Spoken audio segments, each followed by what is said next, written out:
Vamos a ir a la parte 9 y última del capítulo 2 de la carta a los Filipenses, hermanos. Versículo 28. Hablando siempre de Epafrodito, ¿verdad? Así que le envío con mayor solicitud para que al verle de nuevo os gocéis y yo esté con menos tristeza. Veníamos hablando, hermanos, de la humanidad de Pablo, ¿verdad?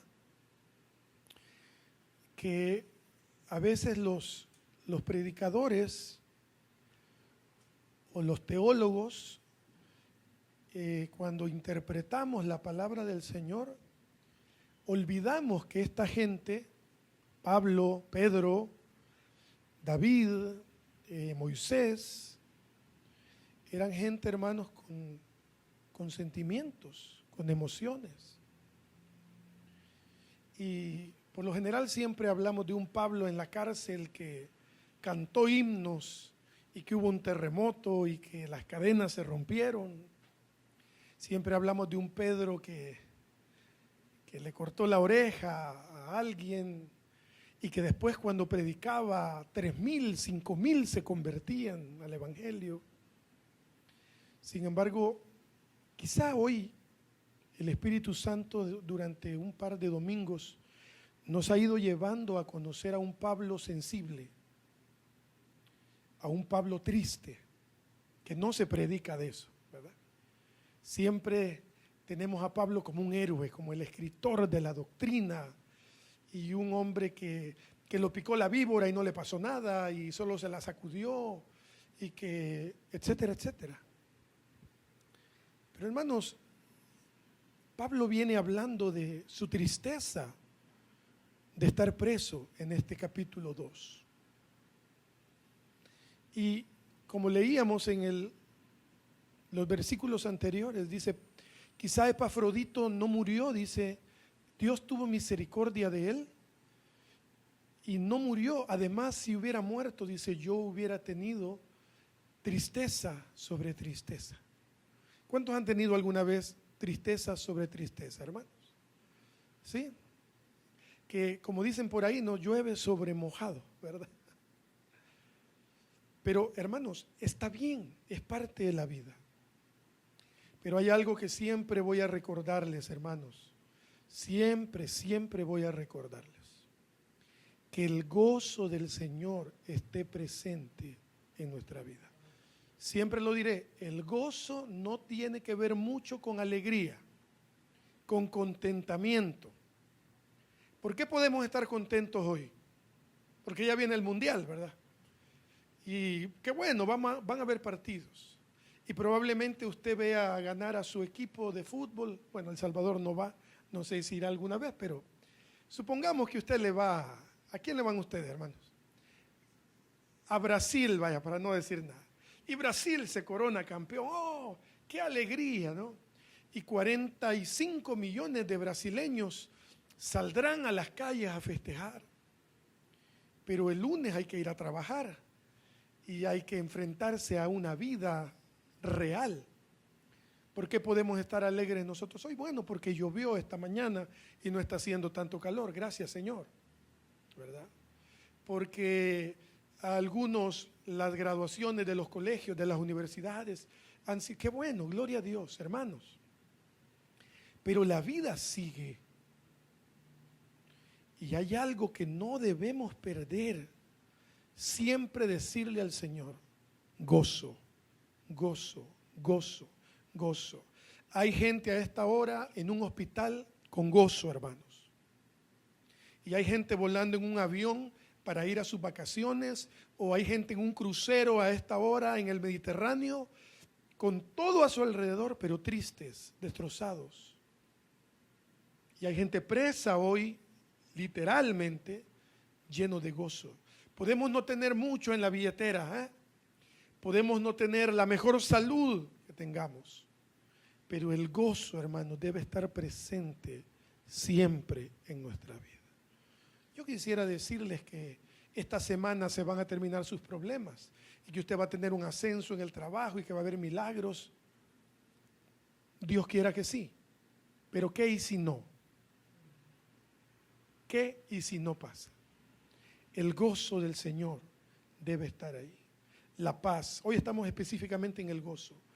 Pero esa paz, hermanos, esa paz del Señor que sobrepasa toda lógica humana debe estar ahí, en nosotros, con nosotros. Bueno, dice Pablo entonces, se los envío a los filipenses, ¿verdad?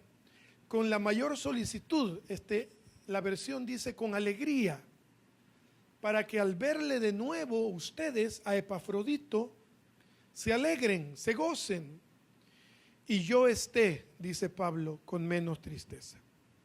Pablo lo envía con confianza absoluta. Confía tanto en él, hermanos, a pesar de que Pablo ha sido traicionado, envidiado, calumniado muchas veces por otras personas. ¿Cuántos han tenido que volver a confiar en alguien sí o sí? ¿Cuántos han tenido que volver a ir a un lugar donde quizá pasó algo, pero hoy hay que volver a ir y confiar en el Señor que no va a pasar lo mismo que antes? Esta mañana hablaba con un muchacho que a los 11 años de vida él fue operado de corazón abierto, 11 años. Y 10 años después hubo una recaída ahí y comenzó a sentirse mal. Fue al médico y el médico le dijo, tranquilo, no, tú estás bien, no pasa nada. Y ahí está el hombre con 35 años ahora. Pablo, hermanos, fue un hombre traicionado. ¿O creen ustedes que por turismo metían a la cárcel a Pablo? ¿Que creen ustedes que No, hermanos, acuérdense, Pablo había sido perseguidor de la iglesia, ¿sí o no? Sí, ¿verdad? Pablo había sido parte de los fariseos, ¿sí o no? Había sido no solo parte de los fariseos, era de la élite de los fariseos. Hermanos, Pablo se graduó de la escuela de uno de los hombres más inteligentes y más preparados de la época. ¿Cuál era su nombre? Fui criado a los pies de...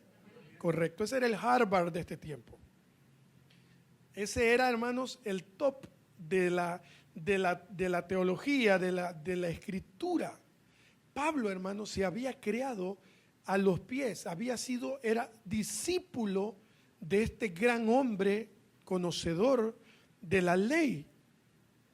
Y un día Pablo simplemente le dice muchas gracias, pero ya no, me voy.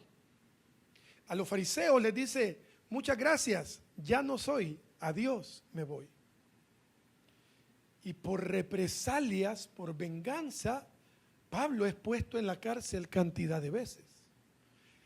¿Creen ustedes que Pablo tenía razones como para no confiar en cualquiera? Pablo tenía todas las razones del mundo para no confiar en cualquiera. Y no se les olvide, Epafrodito no solamente era una persona desconocida, era gentil, ni siquiera era judío. Epafrodito era griego. ¿Cuántos confiarían, hermanos, en alguien que alguna vez les hizo daño? Es difícil, ¿no? Y humanicemos más a Pablo. Pablo tenía dos opciones. Necesitaba a alguien que llevara el escrito a los filipenses, porque él no lo podía llevar. Entonces, o confía en alguien o confía en alguien, arriesgándose a que lo traicionaran. ¿Cuántos han pensado alguna vez en un Pablo tan humano como este, hermanos? Y miren que Pablito fue llevado al tercer cielo. Cuando ustedes leen esta porción de 2 Corintios 12, desde el principio, Pablo dice, humildemente él no, humildemente dice, conozco un hombre, dice, que no sé si en la carne o en el espíritu, pero fue llevado al cielo. Pablo estaba hablando de él. Díganme ustedes, uno más, no me vayan a decir Juan, porque ese estaba dormido. Díganme uno más que haya sido llevado al tercer cielo, uno más. Uno. ¿Quién más? ¿Quién da más? ¿Quién da más? Nadie, ¿verdad?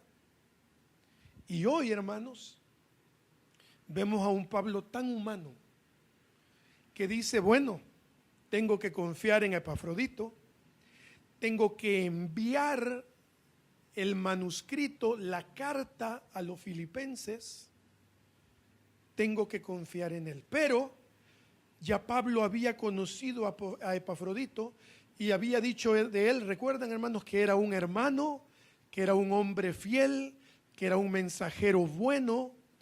Entonces, hermanos, Pablo, qué tremendo es esto, ¿no? Pablo, siendo un hombre traicionado muchas veces, tiene que confiar en alguien. Ahora una pregunta que va más allá, hermanos. ¿Y qué tal si Epafrodito lo hubiera desilusionado? ¿Qué hubiera hecho Pablo? ¿Qué hubiéramos hecho nosotros? ¿Cuántos los han desilusionado alguna vez? ¿Cuántos han puesto su confianza en alguien alguna vez y lo desilusionó, lo traicionó? ¿Cuántos? Solo a mí me ha pasado. Cantidad de veces, ¿no es cierto? ¿Qué hubiera pasado, hermanos? ¿Qué hacemos nosotros ahora? Nosotros, gracias a Dios, tenemos la oportunidad de tener más gente. En este caso no pasó con Epafrodito, gracias a Dios, pero pudo haber pasado con otros y nosotros no lo sabemos. ¿Creen ustedes, hermanos, que hubo gente que le dio la espalda a Pablo? Claro que sí. Pablo dice en el primer capítulo de Filipenses, hay muchos, dice, que predican la palabra, ¿por qué? Por envidia, por contienda. ¿Con quién? Con él, hermanos. A Pablo le tenían envidia, a Pablo le tenían celos. ¿Por qué, hermanos? Algunos no creían en él. Dice la palabra que los de Berea, ¿verdad? De Berea, ¿verdad, Daniel? Escuchaban a Pablo predicar y se iban a los escritos a comprobar si realmente lo que Pablo estaba diciendo era de verdad o no. ¿Por qué creen ustedes? ¿Porque Pablo había sido un gran filósofo siempre? No, ¿verdad? Porque Pablo, hermanos, había sido perseguidor de la iglesia. ¿Quién confía en alguien que ha sido perseguidor de la iglesia y hoy dice que es de la iglesia, y no solamente de la iglesia, sino que se atreve a escribir cartas para la iglesia? ¿Quién confía en él? Piensen ustedes un momentito. ¿Qué hubieran hecho ustedes si eran ustedes los filipenses?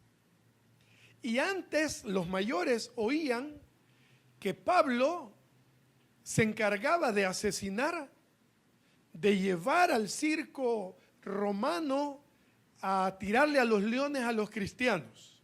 Y se paraba en el Coliseo, en el circo, y decía, mátenlos.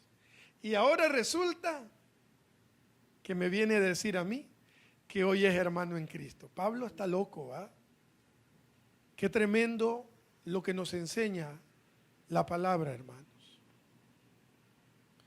Nos enseña definitivamente a confiar primeramente en el Señor y saber que todos necesitamos de todos alguna vez. Pablo le dice a los romanos, miren, en cuanto dependa de ustedes, traten de estar en paz con todas las personas. ¿Por qué? ¿Por qué creen ustedes, hermanos? Porque uno no sabe en la vida de quién más adelante va a necesitar. Pablo le dice, traten por todos los medios de estar en paz con todas las personas. Pablo, hermanos, tiene un corazón tan pastoral que está interesado que los filipenses se alegren mucho al ver a Epafrodito. O sea que se alegra con los que se alegran, como dice la palabra. Romanos 12:15 dice, gócense con los que se gocen y lloren, hermanos, con los que lloran. Romanos 12:15, gozaos con los que se gozan y llorad con los que lloran. A pesar de su tristeza, hermanos, Pablo se alegra con los que se alegran. ¿Cierto o no? A pesar de su tristeza, hermanos, Pablo se alegra con los que se alegran. Bueno, vamos avanzando, vamos al versículo 29. Dice Pablo a los filipenses: recíbanle, pues, en el Señor, con todo gozo, y tened en estima a los que son como Él. La Nueva Traducción Viviente dice: recíbanlo en el amor del Señor y mucha alegría, y denle el honor que una persona como Él merece. Recibir a alguien y recibirle con alegría pueden ser dos cosas parecidas, pero muy diferentes. ¿Cierto o no? Usted le puede dar donde dormir a alguien, porque ni modo, o con alegría, ¿verdad? Pero, hermanos, en todos estos casos debemos ser amables, bondadosos, etc. Y Pablo, hermanos, le dice a los filipenses: a este hombre recíbanlo en el amor del Señor con mucha alegría, denle honor a una persona como él, porque se lo merece. ¿Conocen ustedes, hermanos, a alguien que tengan ustedes en alta estima? No sé, yo sí conozco un par. ¿Conocen ustedes a alguien que les ha ayudado mucho, que ha sido con ustedes un buen amigo, una buena amiga? La palabra del Señor, hermanos, nos anima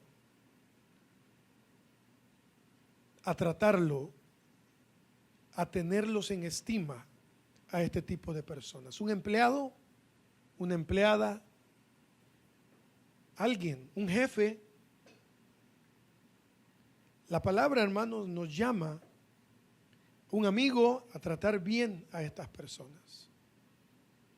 Por ejemplo, a la hora de darle dinero a alguien, pueden ustedes estar de acuerdo conmigo o no, pero a mí me ha pasado que cuando le he dado dinero a alguien que realmente lo necesita, Dios me lo ha devuelto a veces con un poco más.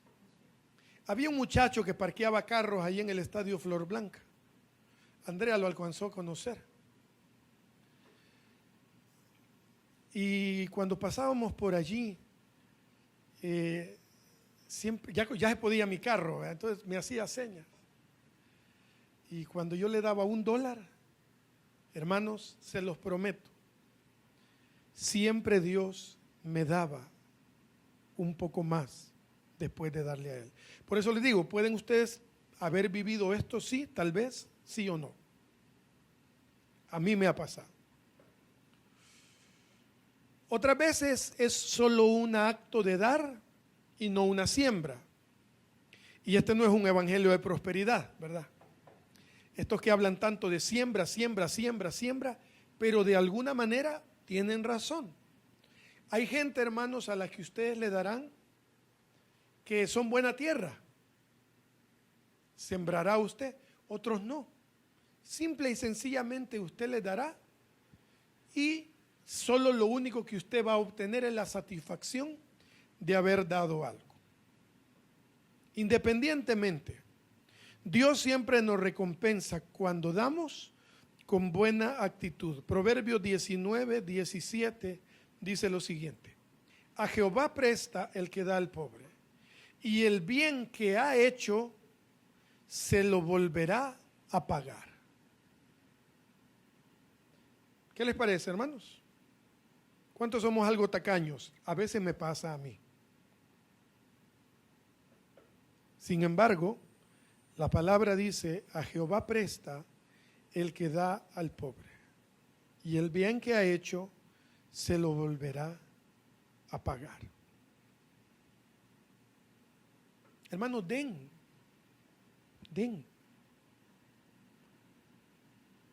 No lo traigan aquí si no quieren.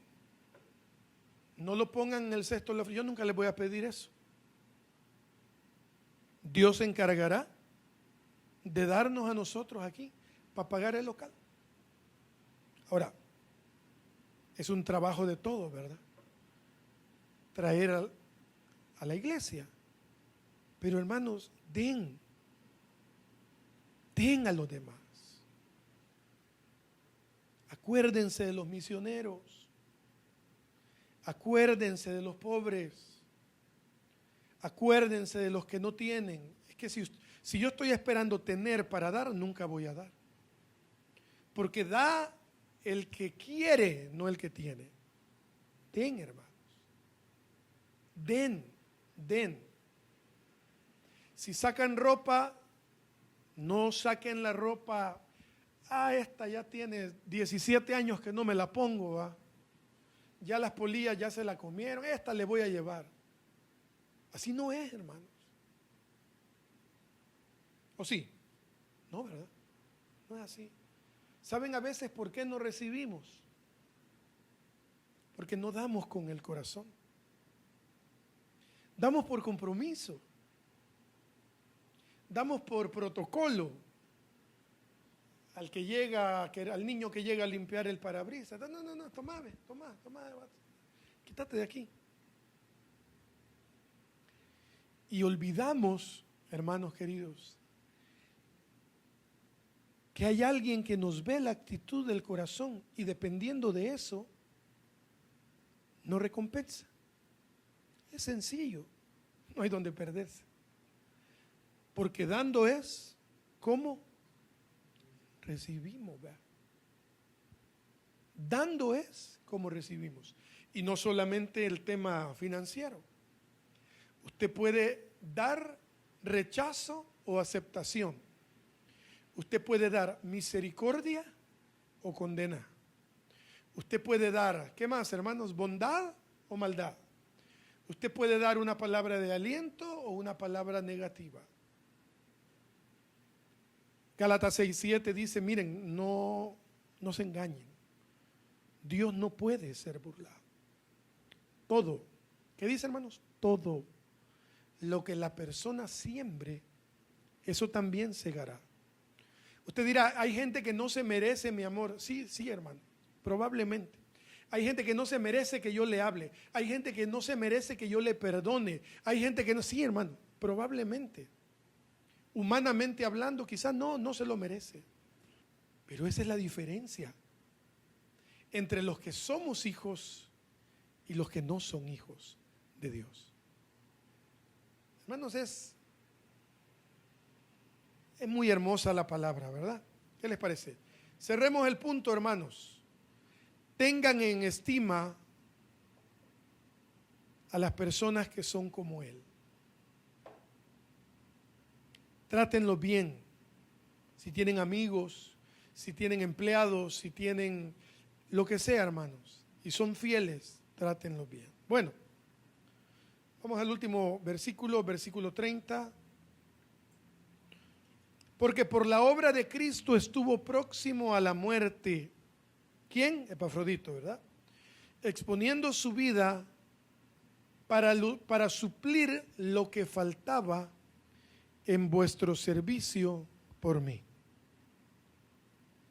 Aunque los textos bíblicos no especifican el nombre de la dolencia de Epafrodito, hermanos, lo que pasa es que, bueno, para los que no han estado, dice la palabra que Epafrodito estuvo muy enfermo. Pueden leerlo en los versículos anteriores ustedes.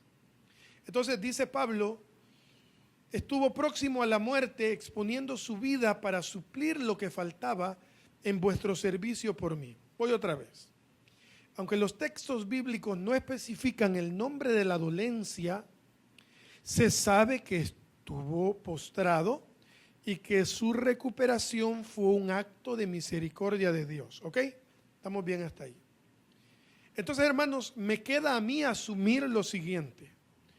Epafrodito estuvo a punto de morir debido a una grave enfermedad contraída mientras arriesgaba su vida para servir y atender las necesidades del apóstol Pablo. No sé si me lo están entendiendo luego lo oyen en el audio otra vez, pero lo voy a tratar de decir una vez más. Epafrodito estuvo muy enfermo. Pablo da gracias a Dios porque no muere, pero no dice la palabra de que estuvo enfermo. Sin embargo, Pablo dice que él arriesga su vida para el servicio de él. Entonces yo considero, ustedes pueden considerar otra cosa, interpretar otra cosa. Yo considero que Epafrodito se enfermó, o lo golpearon, o algo le pasó, mientras arriesgaba su vida para servir y atender las necesidades de Pablo. ¿Por qué?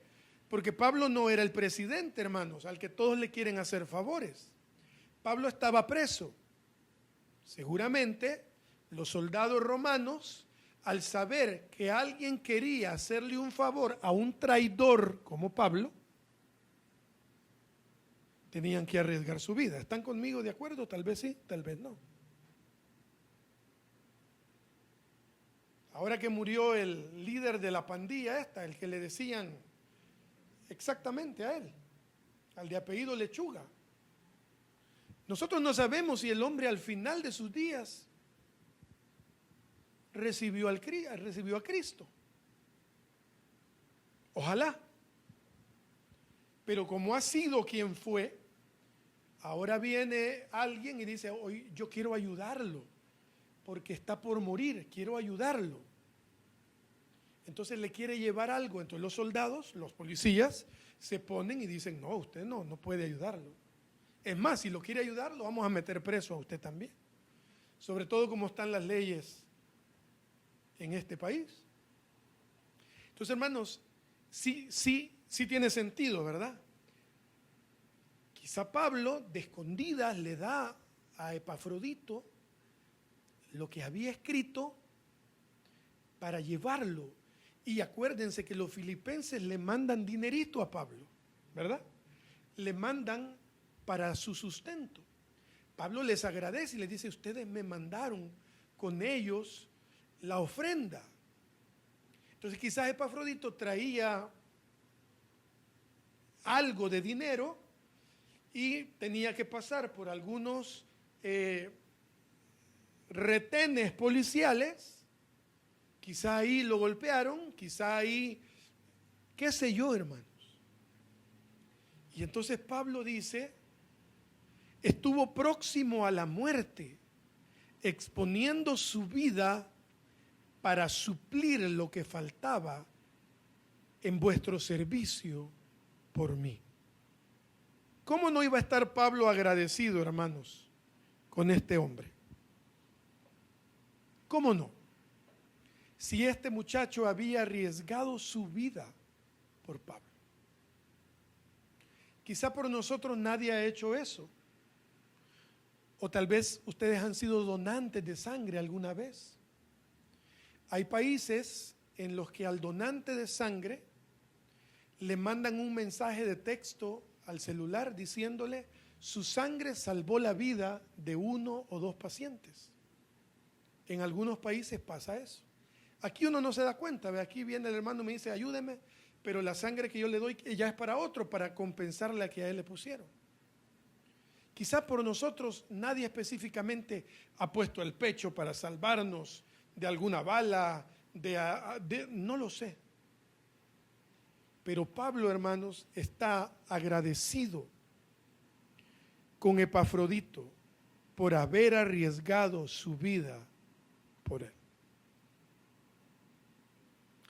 De la misma manera, hermanos, es el Padre Celestial con nosotros, sus siervos fieles.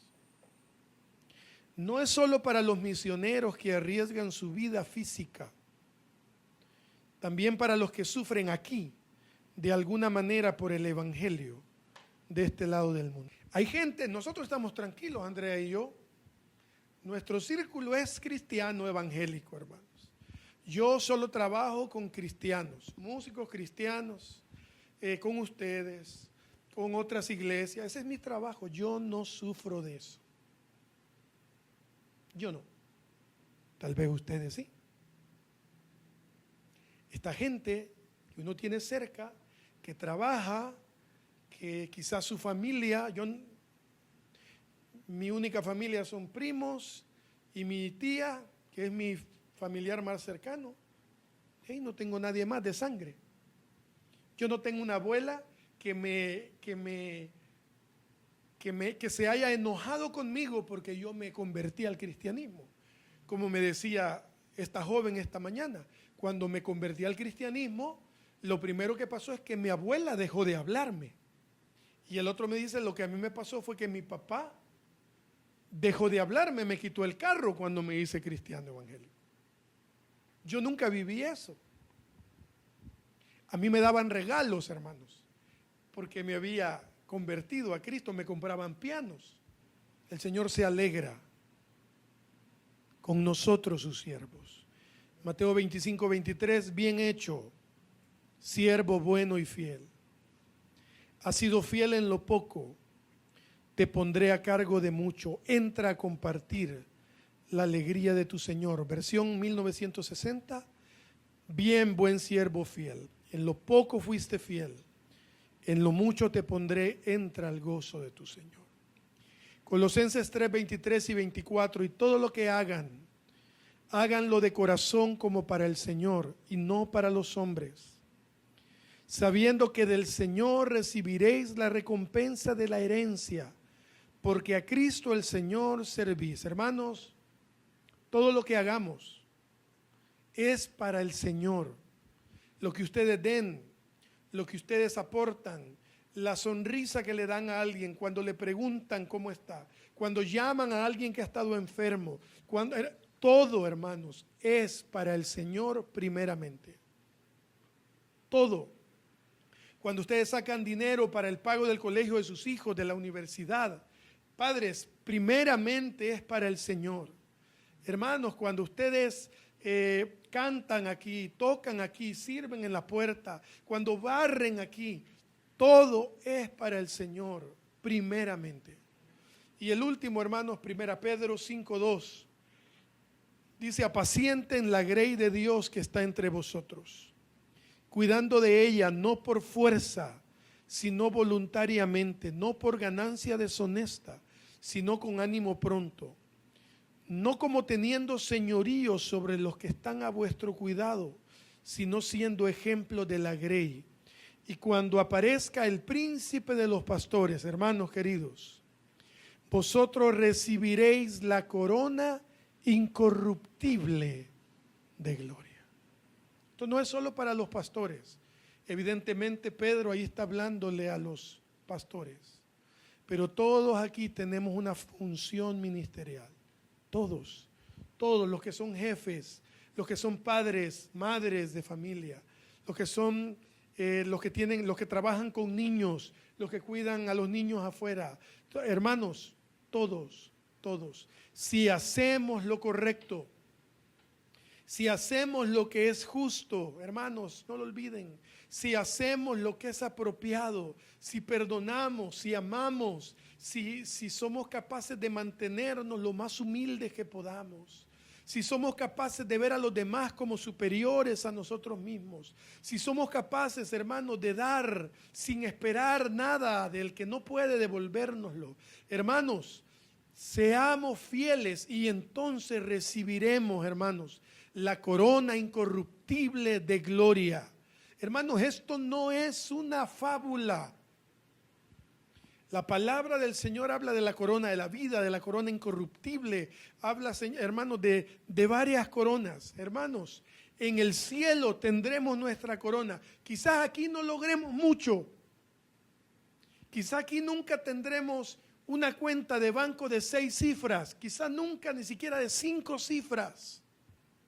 Pero si hacemos lo correcto, si hacemos lo que es justo, si hacemos lo que agrada al Señor, si vivimos para Él, si no nos avergonzamos del Evangelio, el Señor, hermanos, un día nos dará esa corona incorruptible de gloria. Y como dice Santiago, hermanos, a los que aman al Señor, un día el Señor le dará la corona de la vida que el Señor ha prometido. ¿Para quiénes? Para los que le aman. Ánimo, hermanos, y que Dios añada bendición a su palabra. Hemos terminado el capítulo 2. Si el Señor nos lo permite, seguimos con lo que resta de la carta a los Filipenses. Gracias, Señor, te damos por tu palabra.